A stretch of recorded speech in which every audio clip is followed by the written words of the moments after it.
প্রিয় দর্শক, এসবি মিডিয়ার পক্ষ থেকে আপনাদেরকে স্বাগতম জানাচ্ছি। আজকের সংবাদটি খুবই গুরুত্বপূর্ণ একটি সংবাদ এবং আশা করি এই সংবাদটা পুরোটা দেখবেন। বহির্বিশ্বের মানুষের জন্য এই গুরুত্বপূর্ণ সংবাদটা নিয়ে আসছি আমি, বিশেষ করে বাংলাদেশের মানুষের জন্য খুবই গুরুত্বপূর্ণ। দেখুন, যারা যুক্তরাষ্ট্রে আছে, যুক্তরাষ্ট্রে যারা অভিবাসী অবৈধভাবে আছেন তারা কেউ থাকতে পারবে না, ইতিমধ্যে নির্দেশনা দিয়ে দিয়েছেন ডোনাল্ড ট্রাম্প। তাই আমরা একটু দেখে আসি প্রতিবেদনটায় কী লেখা আছে। প্রথম দিনেই অবৈধ অভিবাসী তাড়ানোর হুঁশিয়ারি ট্রাম্পের। প্রিয় দর্শক, পুরোটা ভিডিও আশা করি শুনবেন। দেখেন কি বলছে। আজ 20শে জানুয়ারি দ্বিতীয় মেয়াদে মার্কিন প্রেসিডেন্ট হিসেবে শপথ নিতে যাচ্ছেন ডোনাল্ড ট্রাম্প।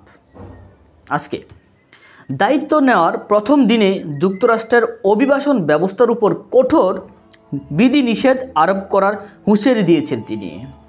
নির্বাচনী প্রচারণার সময় দেওয়া এই মূল প্রতিশ্রুতিটি খুব দ্রুত তিনি পালন করবেন।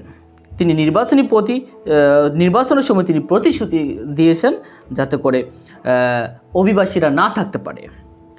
ক্ষমতা গ্রহণের একদিন আগেই রবিবার ওয়াশিংটনে এক সমাবেশে ট্রাম্প হাজার হাজার সমর্থকের উদ্দেশ্যে এই কথা তিনি বলেন এবং ক্যাপিটাল ওয়ান এরিনাতে আয়োজিত মেক আমেরিকা গ্রেট এগেইন বিজয় সমাবেশে সমবেতদের উদ্দেশ্যে ট্রাম্প বলেন, কাল সোমবার সূর্যাস্তের সময় থেকে আমাদের দেশে অনুপ্রবেশ থামবে, মানে যুক্তরাষ্ট্র আর কেউ অনুপ্রবেশ করতে পারবে না।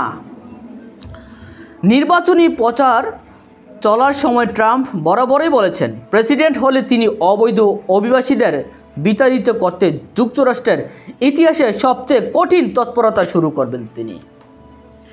এই পদক্ষেপের আওতায় লাখ লাখ অবৈধ অভিবাসী বিতাড়িত করা হবে।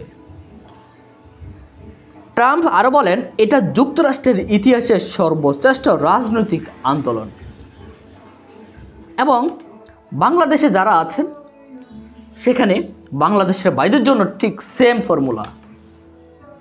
তার মানে বুঝতে পারছেন, বাংলাদেশে যারা অবৈধ আছেন তারাও কেউ থাকতে পারছে না।